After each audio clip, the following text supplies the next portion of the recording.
Се заколнувам дека ќе се борам со сите своји сили за слободата на Македонија.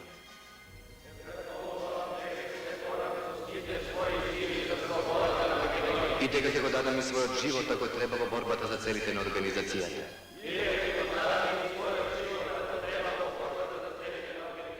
Нека бидам убиен од овој револвер и оваа крама што ги целирам, ако ја прекршам светата заклетва. Се заколнувам во верата, совеста и честа дека ќе работам за ослободување на Македонија и Одринско со сите своји сили и средства и дека никогаш не ќе ги предадам тајните на револуционерното движење. А во случај тоа да го сторам,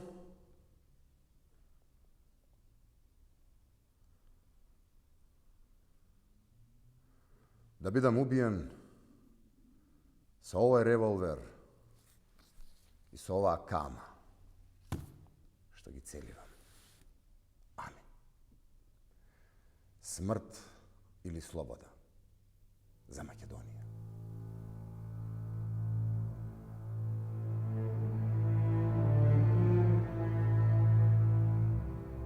Македонија кон крајот на 19. век се наоѓала под турска власт.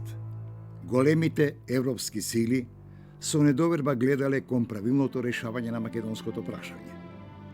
Европа ја поддржувала постоечката положба и граници на Балканскиот полуостров. Во Македонија, како една од последните отомански владенија на Балканот, се повеќе созревала идејата која ќе биде водилка на многу генерации и поколенија на македонскиот народ, создавање независна македонска држава.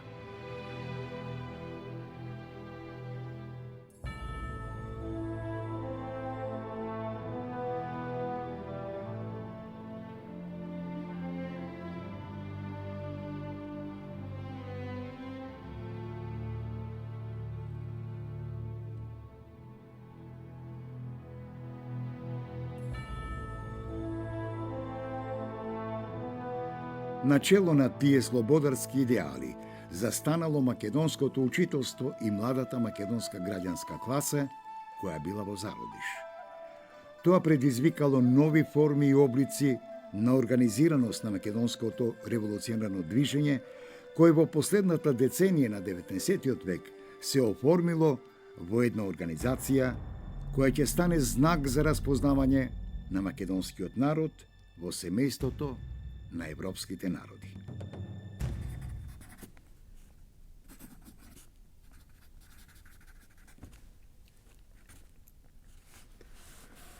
Организацијата во текот на своето постоење неколку пати го менувала своето име. МРО, Тајна македонско-одринска револуционерна организација или ТМОРО. Внатрешна македонско-одринска револуционерна организација или ВМОРО и Внатрешна македонска револуционерна организација или ВМРО. Во колективната меморија на македонскиот народ, организацијата била запаметена како Внатрешна македонска револуционерна организација или ВМРО.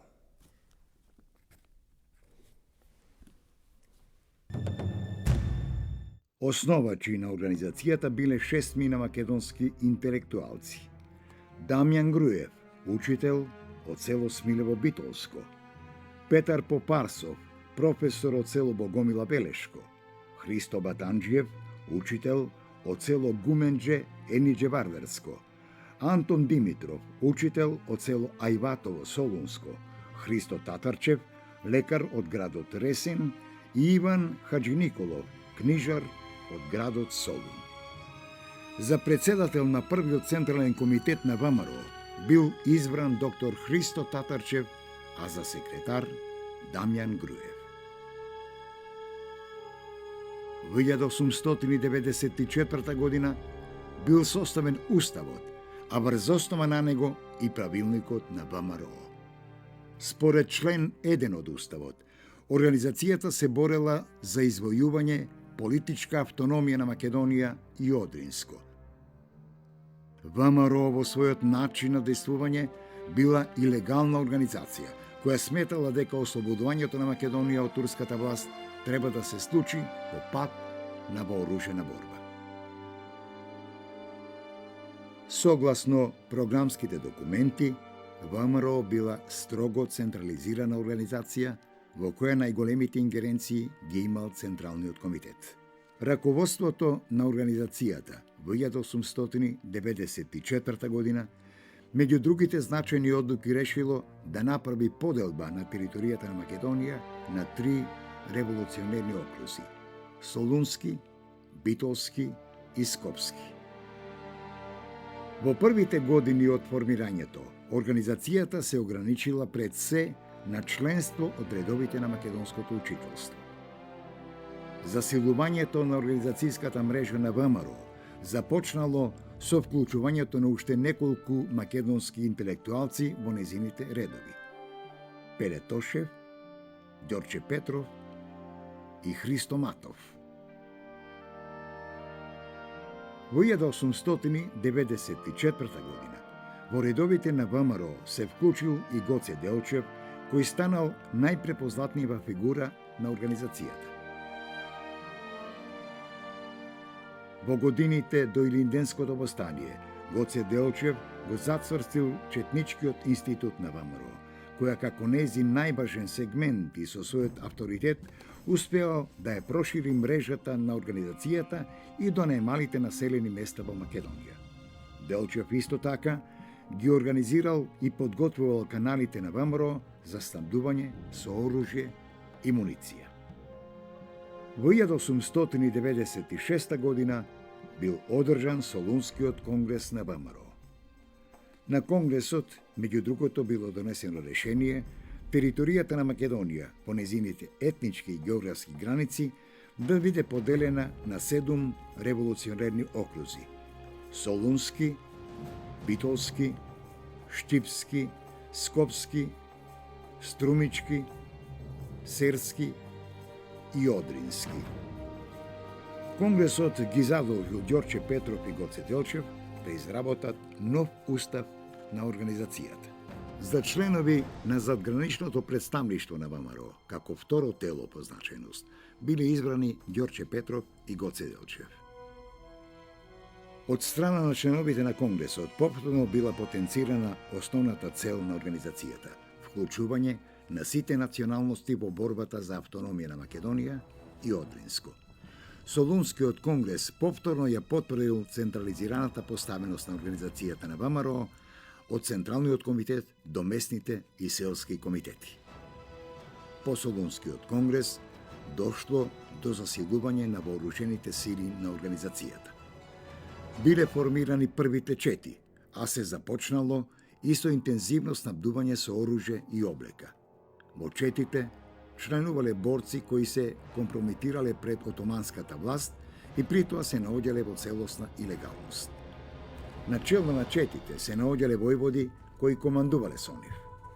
Вооружените чети се движиле во посебни реони, кои биле одредени согласно организацијската поставеност на ВМРО. Од страна на организацијата била восстановена и тајна кореспонденција и тајна полиција, како и инспекцијски чети кои се грижеле за дисциплината на вооружените чети. Организацијата имала формирано и селска милиција, која имала за задача да им дојде на помош на четите на ВМРО, кога имало судири со турската војска. Целата хиерархиска поставеност на вооружениот сегмент на ВМРО била регулирана со посебен правилник. За евентуалното прекршување на дисциплината, организацијата имала предвидено казни, од кои најригорозна била смртната пресуда, која се изразувала на членови кои издавале организациони тајни и на соработници со турската власт. Од друга страна, организацијата покажувала голема грижа за семејствата на нејзините загинати членови, кои биле потпомогнати со парична помош.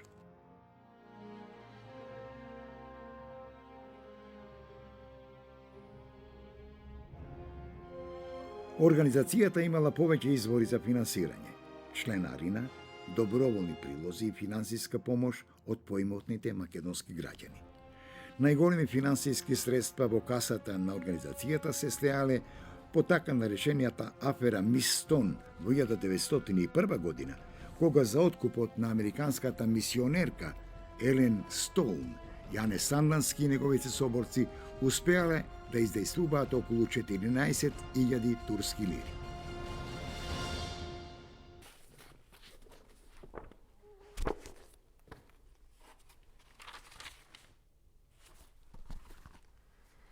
Во овој период, ВМРО успеала да ја зацврсти својата мрежа на целата етногеографска територија на Македонија. Лозунгот на Организацијата за создавање на самостојна македонска држава предизвикал во неа масовно да се зачленуваат не само македонци, туку и припадници на другите националности кои живееле на територијата на Македонија. Во ВМРО масовно се зачленувале луѓе од сите социјални слоеви: селани, трговци, занаетчии, учители и така натаму. Програмските начела за создавање на македонска држава и самостојниот карактер на организацијата биле двата темели врз кои се подпирало незиното постоење. Од друга страна пак, конспиративноста врз која се засновало ВМРО овозможило таа да се претвори во мит, а незиното име да стане надеж во душите на поробените народни маси во Македонија.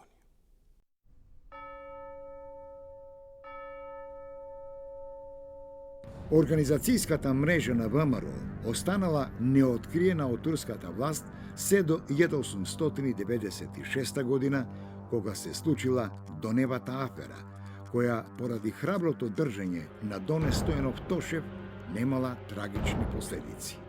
Во 1897 година се случила една од поголемите афери – Виничката, кога од страна на турската власт биле затворени голем број членови на организацијата, особено од источниот дел на Македонија.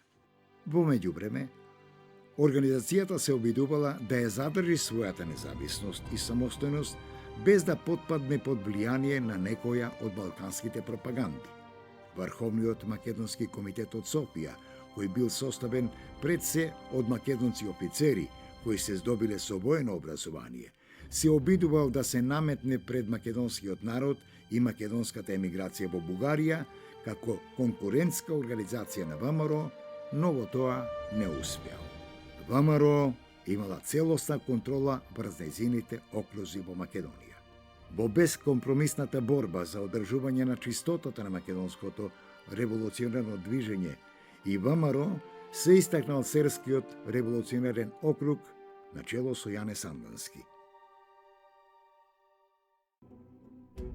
Од 2 до 4 јануари, стар календар, 1903 година, бил одржан конгрес на ВМРО во Солун.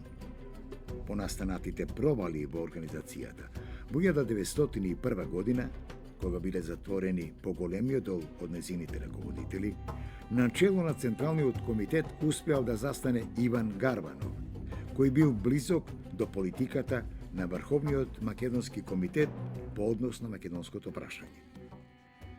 На конгресот отсуствувале поголемиот дел од раководните кадри на организацијата и тоа му овозможило на Гарванов да ја наметне пред делегатите одлуката за кревање повстание во Македонија во текот на 1903 година.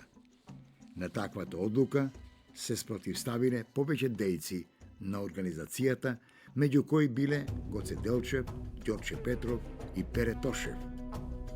На јануарското советување во Софија во 1903 година, Делчев и Петров укажувале дека одлуката за повстание не промислена и дека организацијата не била се уште подготвена за тоа.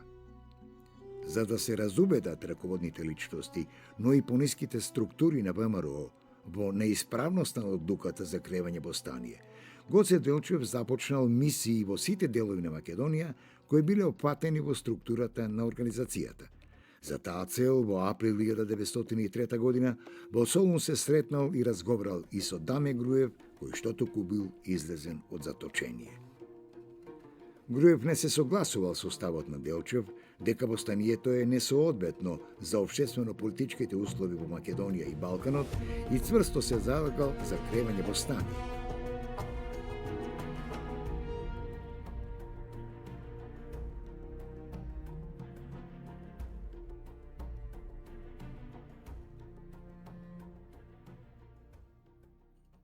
На 4. мај 1903 година, на пат кон Серско, во селото Баница, загинал Гоце Делчев. Во битката, турската регуларна војска го обколила селото, се судрила со четата на Гоце Делчев, потпомогната од серската и драмската чета на ВМРО. Со загинувањето на Делчев, организацијата изгубила еден од своите најдобри организатори и поборници за самостојниот карактер на ВМРО и македонското револуционерно движење. Битолскиот револуционерен округ на ВМРО бил најдобро подготвен во поглед на вооружувањето и организацијската поставеност. Од 2 до 7 мај 1903 година бил одржан Смилевскиот конгрес, на кој и покрај спротивставените мислења превладала групата која се залагала за кревање повстание.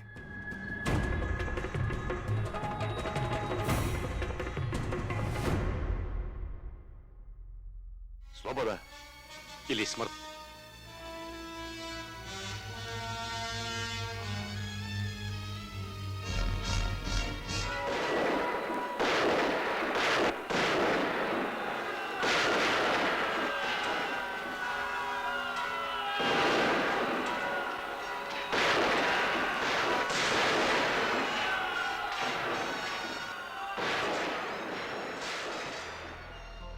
На Смилевскиот конгрес бил избран и востанички штаб за Битолскиот револуционерен округ, во кој влегле Дамјан Груев, Анастас Лозанчев и Борис Сарапов. Востанието добило најорганизирана форма во неколку околии на округот: Крушевско, Битолско, Костурско, Охридско и Кичевско. Востаниците успеале да го ослободат градот Крушево, во кој била организирана републиканска форма на власт, на чело со Никола Карев. Сдружените чети на војводите на ВМРО, Васил Чакаларов, Иван Попов, Манол Розов, Лазар Поптрајков, Митре Волаот, Пандо Кљашев, успеале да ги ослободат градчињата Невеска и Клисура и другите околни населени места во Егејска Македонија, кои останале под востанола до септември 1903 година. Од другите окрузи на ВМРО, помасовно востанал единствено Серскиот револуционерен округ на чело со Јане Сандански, и тоа во септември 1903 година. Останатите револуционерни окрузи на ВМРО спровеле само поединечни вооружени акции против турската власт. Турската војска успеала брзо да се консолидира и да премине во против офанзива.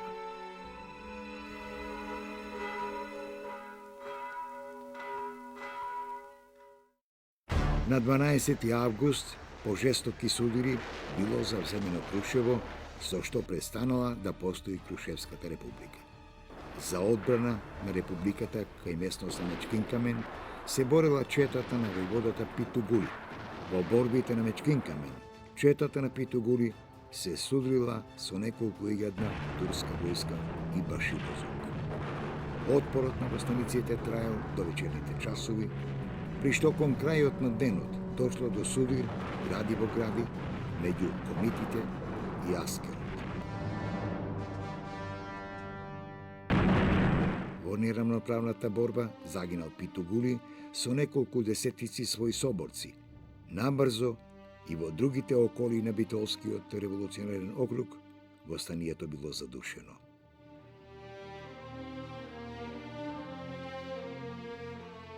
Во Илинденското востание биле опатени над 200 населени места во Македонија.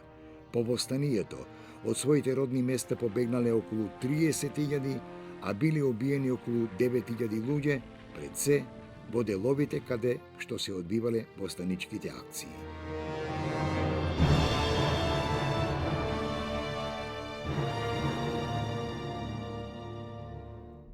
По неуспешниот крај на Илинденското востание, ВМРО се нашла во нова етапа од своето постоење.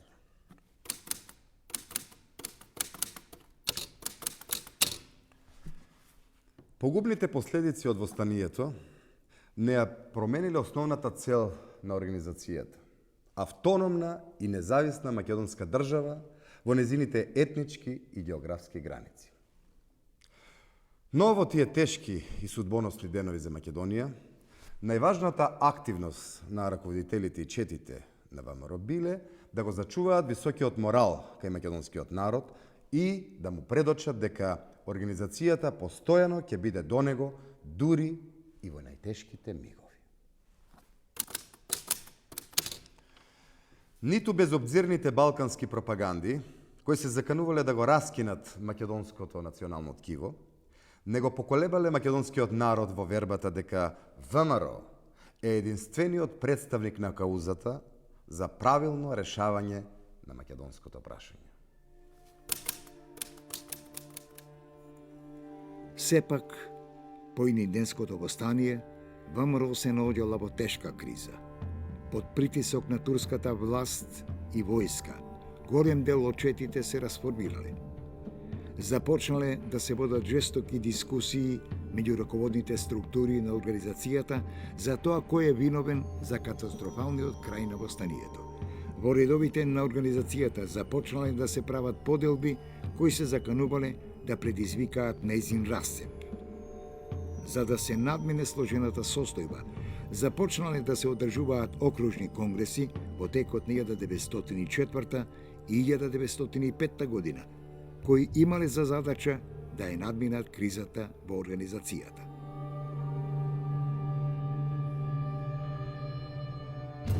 Во рамките на ВМРО се издвоиле две струи, едната конзервативна, предводена од Христо Матов и доктор Христо Татарчев, која се залагала организацијата да ја задржи истата цврста централизирана поставеност, во која Централниот комитет ги имал најголемите овластувања, и втората демократска, предводена од Јане Сандански и Димо Хаджидимов, која се залагала за реорганизација и децентрализација на ВМРО. Во 1905 година во Рилскиот манастир бил одржан општ конгрес на ВМРО. На конгресот биле донесени повеќе одлуки и решенија кои биле во правец на консолидација на организацијата, а била покрената иницијатива и за донесување нов устав и правилник. Делегатите избрале и нов централен комитет во кој влегле Дамјан Груев, Пере Тошев и Тодор Поп Антов. Поголемиот дел од делегатите на конгресот барале и санкционирање на Иван Гарванов и Борис Арафов, кои ги посочиле како главни виновници за катастрофалниот крај на Илинденското востание. Во интерес на единството на организацијата не биле донесени санкции против Сарафов и Гарванов и покрај инсистирањето на Јане Сандански и неговите соборци од Серскиот револуционерен округ, кои биле најупорни во тој поглед. Во периодот од 1905 до 1907 година, ВМРО, како резултат на провалите, предавствата и борбите со балканските пропаганди, во Македонија претрпела неколку големи загуби на видни војводи и раководители. Април 1905 година загинува охридскиот војвода Христо Узунов. 27. април 1905 година убиен е Никола Карев во близина на селото Рајчани, Кочанско. 1906 година загинал и битолскиот окружен војвода Ѓорѓи Сугарев. Декември 1906 година во близина на селото Русиново во борба со турскиот аскер загинал и членот на Централниот комитет Дамјан Груев. Во овој постидимленски период, Сдружените чети на ВМРО, кои што во еден момент броеле околу 300 до 400 души, воделе жестоки борби против четите на српската пропаганда во Азот, Велешко и поречието, а во Егејска Македонија Васил Чакаларов со костурските околиски и реонски чети водел огорчена борба против грчките андартски чети. На 14. јули 1907 година, заобиколени од турска војска по жестоката борба, околу 50 четници на ВМРО се самоубиле на местноста Ножот, Велешко, за да не паднат живи во рацете на непријателот. Привидното единство во ВМРО траело до ноември 1907 година, кога Тодор Паница ги ликвидирал Иван Гарванов и Борис Сарапов. Екзекуциите били извршени без да бидат потврдени од Централниот комитет, што представувало закана од почеток на меѓусебни физички ликвидации на спротивставените фракции во ВМРО. По овој настан, а пред почетокот на младотурската револуција, Јане Сандански со своји приврзаници од Серскиот, Струмичкиот и Солунскиот револуционерен округ решил да се отцепи од ВМРО и да создаде нова организација под името Македонско-Одринска револуционерна организација МОРО, од која во август 1908 година била создадена првата македонска политичка партија, Народна федеративна партија НФП, конзервативната струја на ВМРО, составена претежно од представници на Сковскиот и Битолскиот револуционерен округ. Во март 1908 година одржала конгрес во селото Жабокрт, Ќустендилско, при што решила да го задржи старото име на организацијата ВМРО и се повикала на континуитетот на организацијата од 1893 година. За членови на Централниот комитет биле избрани Павел Христов, Ефрем Чучков и Петко Пенчев. За разлика од левицата, олицетворена во НФП, ВМРО не се легализирала за време на младотурската револуција и ја продолжила борбата против турската власт по пат на атентати и терористички акции. Во 1911 година бил избран нов Централен комитет на ВМРО, во кој влегле Тодор Александров, Христо Чернопеев и Петар Чаулев. Во периодот од 1910 до 1912 година ВМРО извршило неколку масовни атентати, така наречени магарешки атентати, во Штип, Кочани, Дојран и други населени места, при што имало голем број човечки жртви од редовите на турското цивилно население. Пред почетокот на Балканските војни, ВМРО се наоѓала пред нова крстосница од нејзиниот развој. Се поставувала прашањето како да се продолжи понатаму. Левицата го одбрала патот на легална борба. Додека конзервативната струја, десницата, решила да ја продолжи вооружената борба. Го задржала старото име на организацијата, ВМРО, и се повикала на тоа дека го следи континуитетот на организацијата од 1893 година. Впрочем, основната цел на ВМРО и понатаму останувала иста. Создавање на македонска држава во нејзините етнички, економски и географски граници. Таквата принципиелност во програмските начела овозможувало организацијата и понатаму да ја задржи својата масовност и подршка кај целото население во Македонија.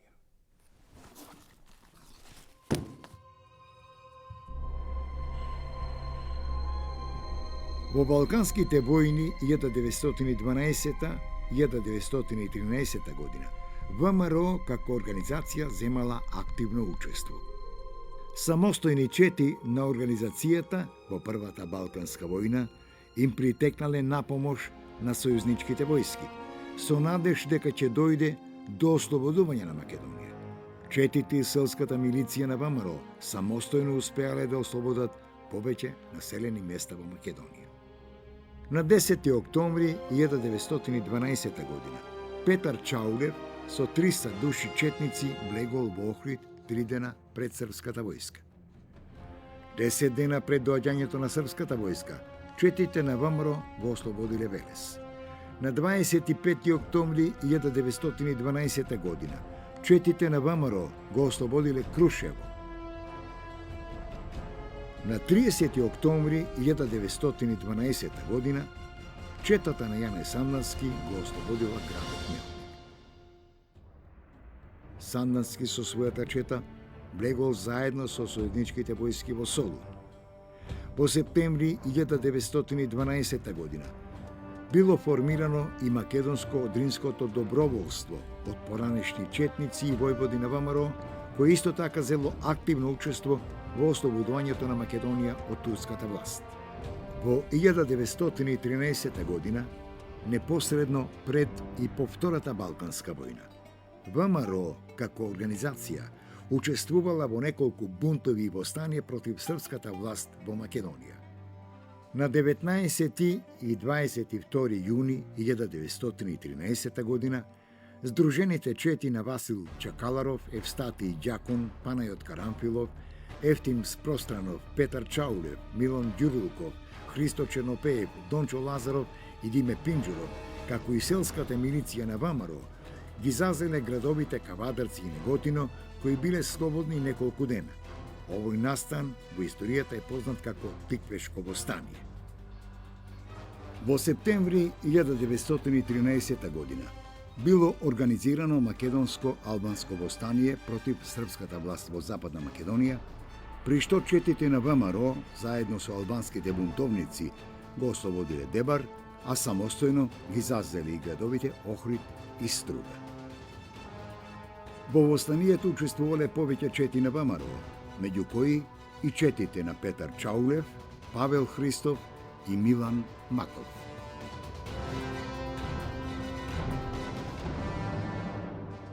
Пред почетокот на Првата светска војна, Сдружените чети на ВМРО и селската милиција со бројност од околу 1000 луѓе на 2 април 1915 година го нападнале и краткотрено го зазеле Баландово.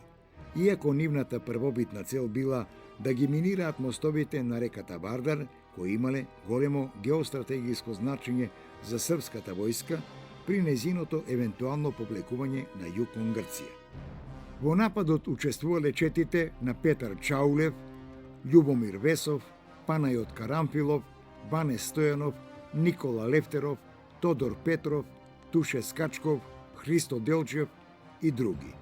За време на Првата светска војна, поради борбените действија на територијата на Македонија, ВМРО привремено била расформирана, но незиниот четнички и војводски кадар претежно се борел по редовите на 11-та македонска дивизија во состав на бугарската војска. Дивизијата броела 33.745 војници и подофицери и 326 офицери, речиси сите македонци по националност.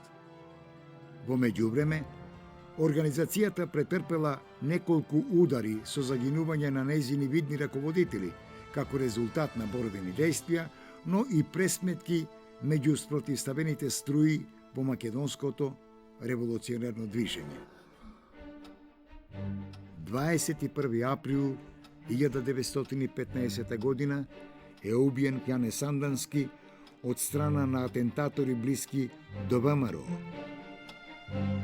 1915 година во близина на Криволак загинал и членот на Централниот комитет на ВМРО Христо Чернопеев. По завршувањето на Првата светска војна во 1918 година, македонското национално ослободително и револуционерно движење и ВМРО биле во длабока криза. За жал, продолжиле поделбите помеѓу македонските револуционери од различни идејни теченија. Еден дел од постариот македонски револуционерен кадар, особено Ѓорче Петров, го оспорувал легитимитетот на членовите на Централниот комитет на ВМРО поради тоа што долги години не бил одржан конгрес на организацијата. И покрај тоа, во 1919 година, ВМРО ја возобновила организацијската мрежа и започнала со вооружено и пропагандно действување. Откако Тодор Александров и Александар Протоѓеров побегнале од затвор во ноември 1919 година, преминале во илегалност и започнале со подготовки за четнички акции на ВМРО во Вардарска и во Егејска Македонија. Покрај Тодор Александров и Петар Чаулев, на местото на загинатиот Чернопеев, во Централниот комитет на ВМРО влегол Александар Протоѓеров, кој на таа позиција дошол од извршниот комитет на македонските братства во Бугарија. Организацијската поставеност на ВМРО и понатаму останала иста како и во времето пред Илинденското востание. Територијата на Македонија била поделена на 5 револуционерни округи: Битолски, Скопски, Солунски, Селски и Струмички. Секој округ и околија имал своја чета која била предводена од војвода.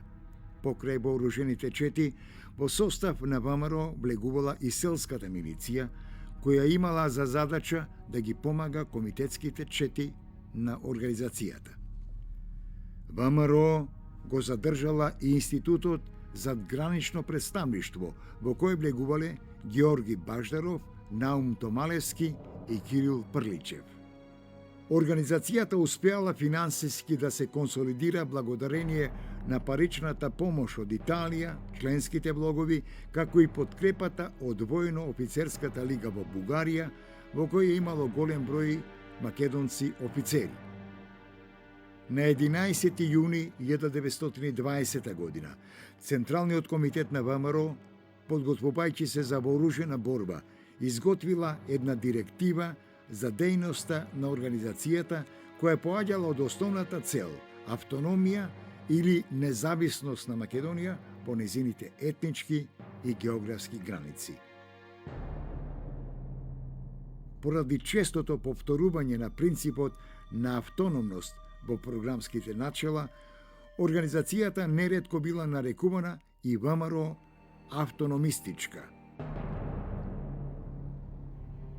Како најцврста организациона база на ВМРО била Пиринска Македонија, која била претворена во вистинска држава во држава.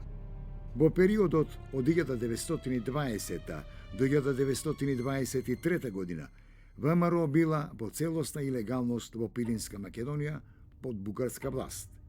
Бугарската влада на Александар Стамболиски се обидувала да ја уништи ВМРО поради обидите на Бугарија да ги нормализира односите со кралството на србите, хрватите и словенците. Во овој временски период, четите на ВМРО се наоѓале во постојани вооружени судири со бугарските владини трупи. Поради таквата политика на бугарската влада, ВМРО направила неколку обиди за атентат врз премиерот Стамболиски и неговите најблиски соработници, како и врз представници на левицата на македонското револуционерно движење.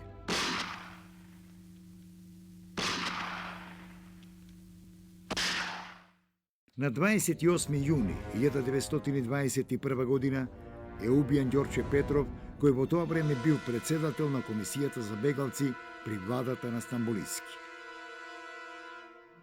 На 22. октомври 1921 година од страна на атентатори на ВМРО бил убиен бугарскиот министер за внатрешни работи Александар Димитров, кој бил со македонско потекло. Судирот на ВМРО со бугарската влада достигнал кулминација при 9-јунскиот преврат во 1923 година, кога сменетиот бугарски премиер Стамболиски бил екзекутиран од скопскиот војвода на организацијата Величко Белјанов Чичето. Во септември 1923 година во Бугарија започнало повстание предводено од Бугарската комунистичка партија. Раководствата на ВМРО и на Бугарската комунистичка партија постигнале договор за неутралност на организацијата под услов комунистичкото повстание да не се прошири во Пиринска Македонија, која ВМРО ја сметала за своја организациона територија. Но откако еден дел од вооружените одреди на Бугарската комунистичка партија преминал во Пиринска Македонија, четите на ВМРО се судиле со востаниците. Само по заслуга на серскиот окружен раководител на ВМРО, Алеко Василев Пашата, дел од комунистите биле спасени, но под услов да ги напуштат границите на Бугарија. Најинтензивни биле комитските акции на ВМРО во Вардарска Македонија под српска власт. Во брегалничкиот регион во Источна Македонија, четите на ВМРО имале жестоки судири со српската жандармерија, војска, контрачети и летечки одреди. Од вкупно 17.000 жандарми, кралството на србите, хрватите и словенците во Вардарска Македонија имало ангажирано околу 12.000. Во септември 1923 година во Штип српската власт формирала и специјално така наречено Сдружение за борба против бугарските бандити, составено од ренегати од ВМРО и српски четници кои имале за задача да се борат против четите на ВМРО. Безбедносните служби на кралството на србите, хрватите и словенците распишале награда од 100.000 српски динари, која ја зголемиле на 250.000 динари за тој што ќе даде било каква информација или ќе го убие членот на Централниот комитет на ВМРО Тодор Александров. Најчеста мета на четите на ВМРО во Вардарска Македонија биле српските колонистички населби, особено во Источна Македонија. Во јануари 1923 година Штипската чета на ВМРО го нападнала и запалила селото Кадрифаково Штипско, при што били убиени неколку српски колонисти и биле оставени заканувачки писма до српската власт и до другите колонистички населби. Во текот на 1923 година Централниот комитет на ВМРО ги ополномоштило Димитар Влахов и Михаил Монев да заминат во Советскиот сојуз и да преговараат за евентуална можна соработка со првата комунистичка земја. Преговорите продолжиле и кон крајот на 1923 и во почетокот на 1924 година, при што Димитар Влахов заминал и во Виена, каде што се сретнал и со представници на Коминтерната. Советскиот сојуз и Коминтерната ја признале ВМРО како единствен представник на македонскиот народ во борбата за ослободување на Македонија, ветиле парична помош за организацијата, но под услов да дојде до обединување на сите организации, струи и фракции од македонското револуционерно движење во рамките на ВМРО. Преговорите за обединување завршиле кон крајот на април и откако биле потпишани сите придружни документи. Мајскиот манифест представувал пресвртница во развојниот пат на ВМРО. ВМРО декларирала дека ќе се бори за создавање обединета и независна македонска држава во низините етногеографски граници и дека ќе се дистанцира од политиката на Србија, Бугарија и Грција по однос на македонското прашање. Како знак за прекинување на непријателствата и акт на обединување на македонското револуционерно движење во ВМРО, под манифестот се потпишале раководните личности на ВМРО и МЕФО како две најголеми македонски организации. Но набргу, под притисок на бугарската влада, членовите на Централниот комитет на ВМРО, Александров и Протоџеров, се откажале од подписите врз Мајскиот манифест. Лојални на Мајскиот манифест останале представниците од левото крило во ВМРО, како и македонските федералисти и комунисти, кои врз начелата на овој документ во октомври 1925 година во Виена ја создале ВМРО Обединета, која била организација со левичарска провиниенција.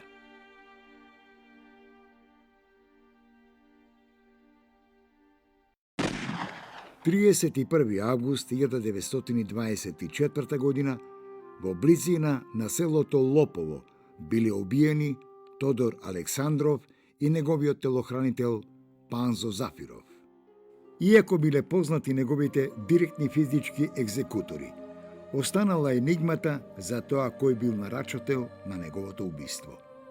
Една од најверодостојните претпоставки е дека убиството било нарачано од страна на бугарската влада, која се исплашила од новата политика на ВМРО, но и од незината доминантна позиција во Пиринскиот дел на Македонија.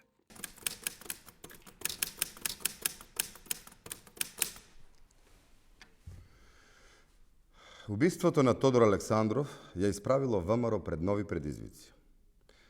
Со загинувањето на Александров, новото раководство на ВМРО започнало да ги напушта традиционалните форми на борба. Големите комитски чети кои неретко ги предводел и самиот Александров, станале минато.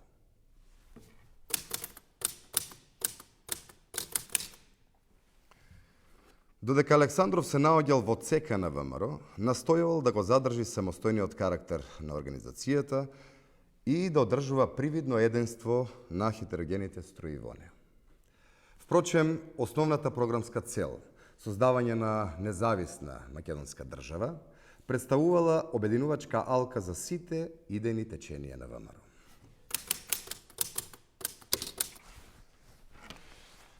Дури и од меѓународна гледна точка, ВМРО представувала респектабилна вооружена организација, која големите светски сили ја признавале како единствен представник на организираната борба на македонскиот народ. По убиството на Тодор Александров започнале жестоки пресметки во македонското револуционерно движење. Раководството на ВМРО, како директни виновници за убиството на Александров, ги посочило представниците на македонската левица и комунистите.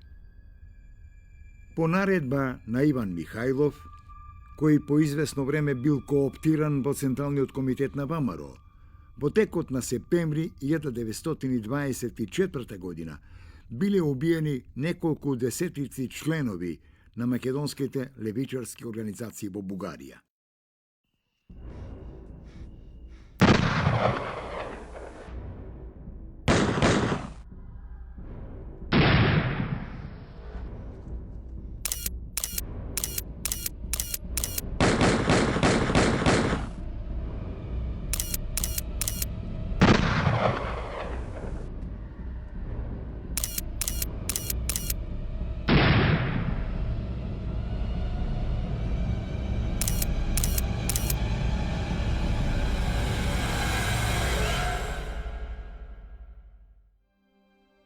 Од 9 до 12 февруари 1925 година во селото Србиново, Пиринска Македонија, бил одржан 6-тиот конгрес на ВМРО. Организацијата ја задржала истата поделба на револуционерни окрузи. Целта на ВМРО, според програмските документи, и понатаму била според старите начела на организацијата, создавање автономна или независна Македонија во етничките и географските граници. Конгресот избрал нов централен комитет во кој влегле Иван Михајлов, Александар Протоѓеров и Георги Попхристов. Од овој конгрес, ВМРО под влијание на Иван Михајлов се повеќе го напуштила четничкиот метод на борба, а се прифатиле индивидуалните форми на терор или помали групи, така наречени тројки и петорки, кои по извршените акции во Егејска и Вардарска Македонија незабележано ја поминувале границата и се враќале во Пиринска Македонија под бугарска власт. Иван Михајлов се наметнал како единствен авторитет во Централниот комитет, додека другите двајца членови биле целосно маргинализирани. Михајлов започнал да ја поврзува ВМРО со политиката на бугарските влади и со војно-офицерската лига во Бугарија. Поради таквата негова политика, Михајлов влегол во конфликт со Александар Протоѓеров. Непријателствата помеѓу нив се подлабочиле и се заканувале да предизвикаат расцеп на организацијата. На 7 јули 1928 година во Софија бил убиен Александар Протоѓеров од страна на атентатори приврзаници на Иван Михајлов.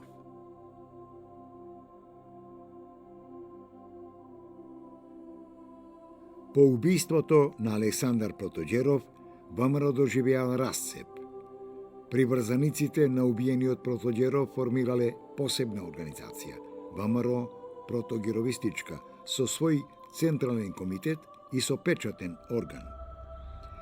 Во оваа организација раководните личности биле поранешните членови на задграничното представништво и резервниот централен комитет на ВМРО, Кирил Прличев, Георги Баждаров, Наум Томалевски и Петар Шанданов. Приврзаниците на Иван Михајлов во такви услови на 21 јули 1928 година во селото Крупник, Горно Џумајско, го одржале 7-тиот конгрес на ВМРО. На конгресот, иако биле поканети, отсуствувале протогеровистите. Од страна на редуцираниот состав на делегати бил избран Централниот комитет, во кој влегле Иван Михајлов, Страхил Развигоров и Иван Караджов. Во периодот од 1928 до 1934 година, спротивставените организации започнале со меѓусебни физички ликвидации кои станале секојдневие за градовите во Пиринска Македонија и Бугарија.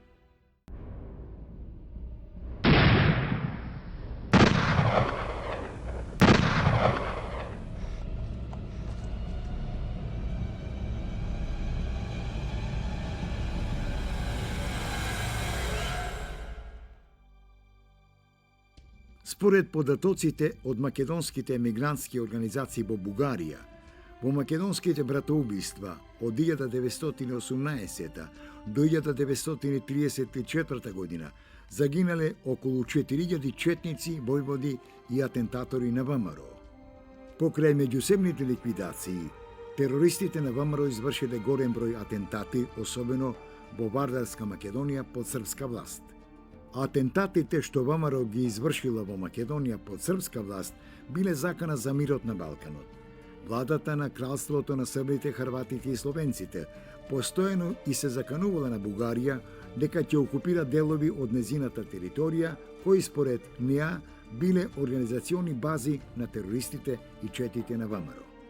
По атентатот на српскиот бригаден генерал Михајло Ковачевиќ во Штип на 5 октомври 1927 година од страна на атентаторите на ВМРО Ипократ Развигоров, Благој Кралев и Илија Лилинков, кралството на србите, хрватите и словенците ја затворило границата кон Бугарија и се заканило со војна.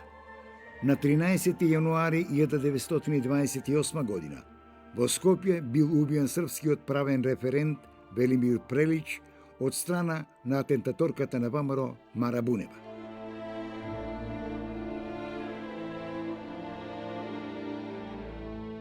Неуспешен атентат бил извршен и врз Жика Лазич, началникот на српската државна безбедност, кој на 13 јули 1928 година само под среќни околности се спасил од истрелите на атентаторот на ВМРО Иван Момчилов. Во периодот од 1932 до 1934 година ВМРО на Иван Михајлов ја губела поддршката на македонците во Бугарија и во Пиринска Македонија под бугарска власт. Македонците се ориентирале кон членство во организацијата ВМРО Обединета, со која контакти започнале да остваруваат и припадниците на протогеровистичката ВМРО. Во такви услови, во април 1932 година бил одржан 8-миот конгрес на ВМРО, на кој доминирале приврзаниците на Иван Михајлов. Конгресот уште еднаш ги потврдил барањата на ВМРО за создавање самостојна македонска држава. Конгресот избрал нов централен комитет во состав Иван Михајлов, Владимир Куртев и Георги Настев. Под влијание на ВМРО од 10 до 12 февруари 1933 година бил одржан голем собор на македонската емиграција во Горна Џумаја, на кој бил истакнат лозунгот дека македонското револуционерно движење представено во ВМРО ќе се бори за создавање независна Македонија. На 19 мај 1934 година во Бугарија на власт дошла политичката групација Звено, која по известно време со закон ја забранила работата на политичките партии и организации во Бугарија, меѓу кои и ВМРО. За кратко време била уништена организационата база на ВМРО, незините раководители били уапсени, осудени и интернирани. Од страна на бугарската војска и полиција било запленето огромно количество оружје, храна и муниција од магазините на ВМРО. Иван Михајлов, кој наредил на мирен начин да се предаде оружјето, иако војводскиот кадар барал да се даде отпор, заедно со неговата сопруга побегнал во Турција. На 9 октомври 1934 година во градот Марсеј, Франција, бил извршен атентат и биле убиени југословенскиот крал Александар Караѓорđević и францускиот министер за надворешни работи Луи Барту, Атентатот го извршил терористот на ВМРО Владо Черноземски во соработка со Хрватската устачка организација и високи кругови од фашистичка Италија. Атентатот представувал врв на терористичкото дејствување на ВМРО, иако тогаш организацијата веќе била расформирана. Во последната фаза на своето постоење, ВМРО се претворила во организација која првенство му дава на терористичкиот метод на борба. Неограничената моќ на новиот член на ЦК на ВМРО Иван Михајлов предизвикала нови поделби во незините редови и создавање на две различни организации со исто име ВМРО. Трагедијата на поделбата биле многобројните физички ликвидации помеѓу спротивставените струи, кои значително го нарушиле угледот на ВМРО и кај македонскиот народ, но и пред меѓународната јавност. Организацијата се компрометирала и поради незината се почеста соработка со различните бугарски влади и мешањето во внатрешните политички борби во Бугарија. Од друга страна, атентатите на ВМРО врз високи представници на српската и бугарската власт се заканувале да предизвикаат дестабилизација и на така кревкиот мир на Балканот. Но програмските начела на организацијата останувале непроменети. Создавање на независна македонска држава останувало главниот столб на кој се потпирала организацијата. Во периодот од 1893 до 1934 година ВМРО поминала низ повеќе етапи. Организацијата неколку пати го менувала името, но кај македонскиот народ останала запаметена под името ВМРО. Организацијата екзистирала во различни временски периоди, кога Македонија била единствена економска, географска и етничка територија, но и кога македонското национално ткиво било поделено со граници меѓу балканските држави.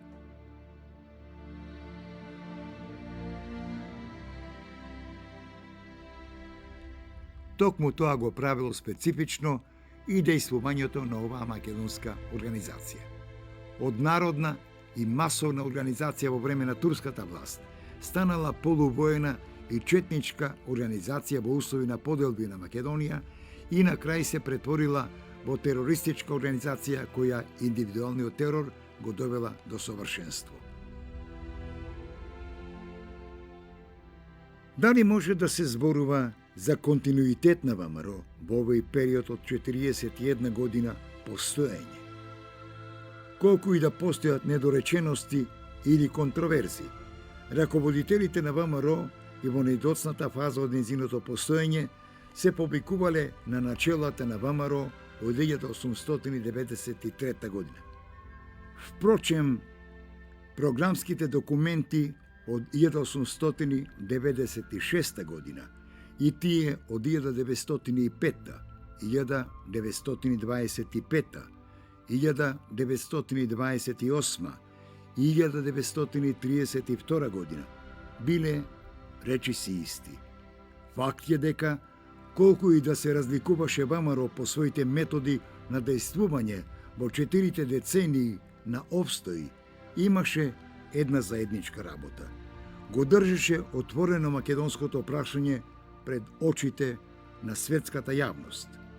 ВМРО со своето 4 децениско постоење се вгради во македонскиот национален идентитет и во македонската државност.